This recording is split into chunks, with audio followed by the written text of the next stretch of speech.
Hello, everyone. It's Scott Rustrolds here for the second edition of the Listen and Learn podcast. I think this is going to be our best one yet.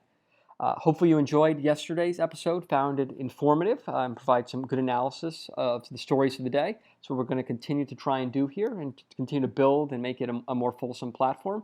Any ideas you have, again, we'd love to hear them in the comments section below. It'd be great also if you share the video with any friends or family you think would be interested in it, and perhaps even hit that subscribe button to the channel, and you'll get updates every day when we're posting our videos. So thank you again for listening and for any engagement. Really, three things I want to focus on today. First, just to follow up from yesterday on the American Health Care Act, I just want to bring your attention to this graph of the United States.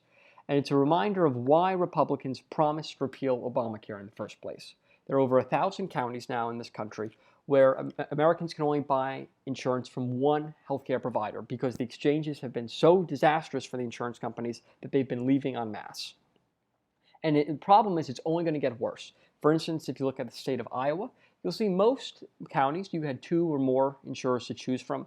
Next year, probably the majority of that state will only have one health insurer. So what you're almost creating is this segmented single-payer system where you have no choice. You have these monopolies forming in each county, leading to higher and higher premiums that Americans have to pay. And that's why we have to repeal the law. Otherwise, the system's only going to get worse and worse. This is the last best chance, honestly, the Republicans have.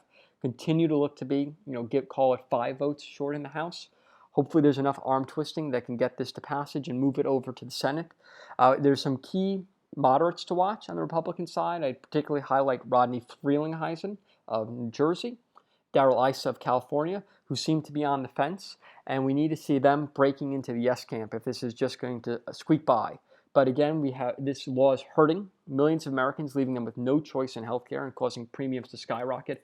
And if Republicans can't execute on this 8-year promise, you really have to question their commitment to other promises. That I want to move to this other story that after several weeks of deliberations, the Trump administration is looking to remove itself from the Paris Agreement. This was a core campaign promise and something they have to do, in my opinion. One thing that does worry me is that courts, which have been increasingly activist during this administration, blocking the travel ban, blocking sanctuary city federal funding cuts, will use the Paris Agreement as a way to block Trump from rolling back Obama-era burdensome climate regulations.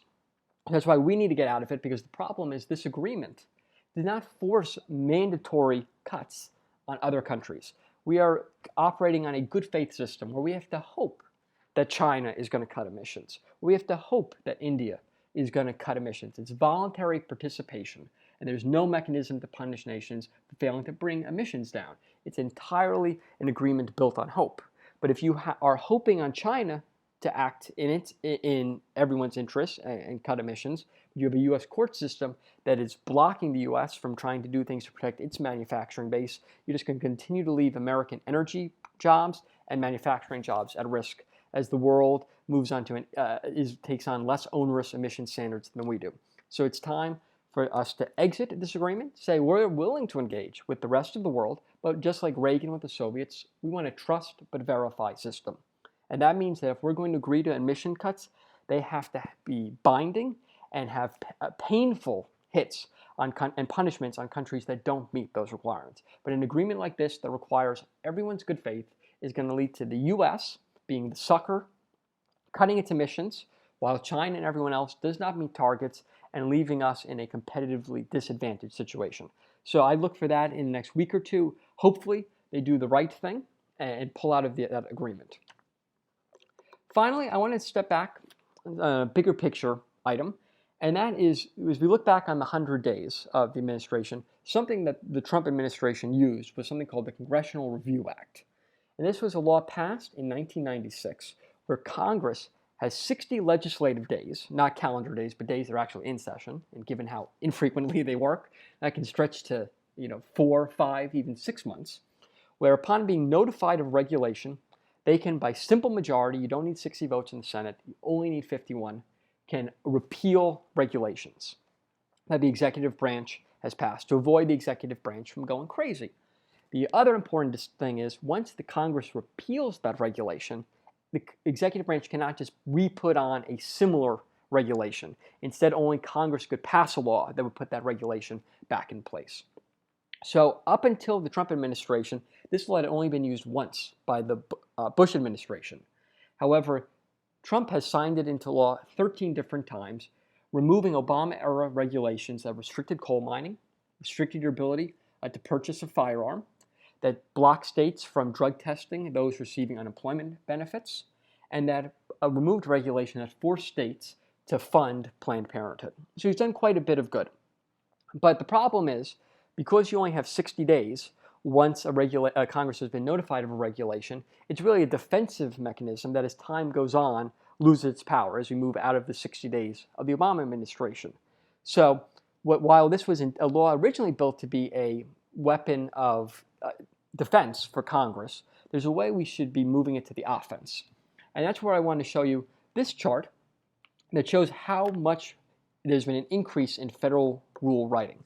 Under the Obama administration, every single year there's been about 75,000 pages of new rules and regulations that they've been proposing.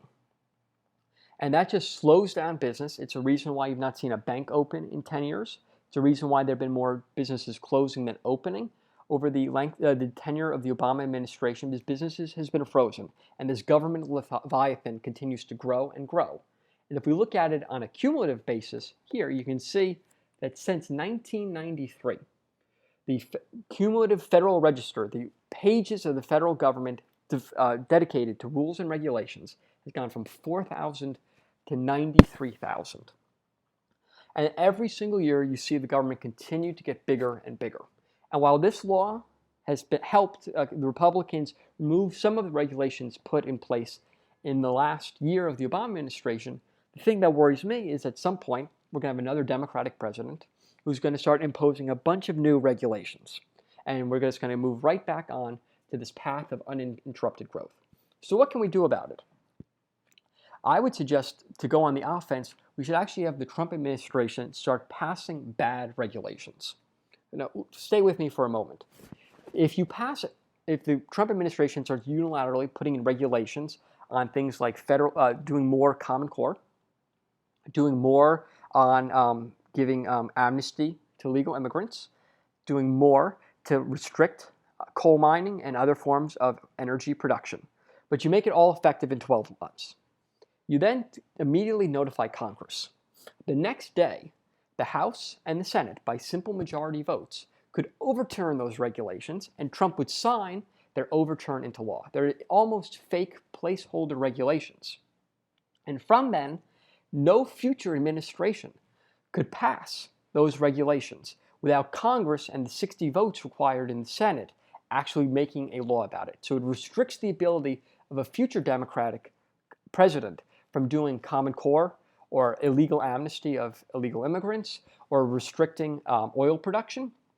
But again, it all requires the Trump administration almost creating these fake placeholder regulations and then getting Congress to use the CRA to repeal them. So they're never actually intended to be put into law. By putting them into law and then having Congress then remove them, you eliminate the ability of a future administration to put those regulations in place. I think this is one creative way the Republicans can ensure that the government does not grow too big over the next 10, 15, 20 years and restrict the ability of future administrations from over-regulating the economy. So long as Democrats are going to be stubborn and are uninterested in bipartisan bills on things like tax reform, this is a way to continue to make progress to deconstruct the administrative state, but do it on only a 51-vote majority. So it is something that I hope they look into doing.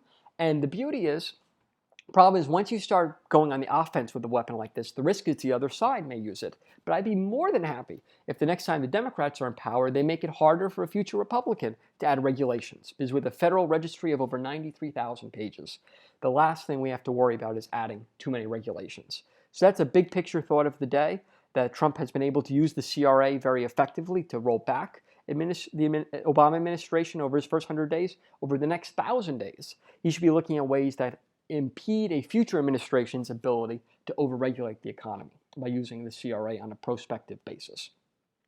So those, I think, are three of the interesting stories of the day. Again, I hope you enjoyed the podcast.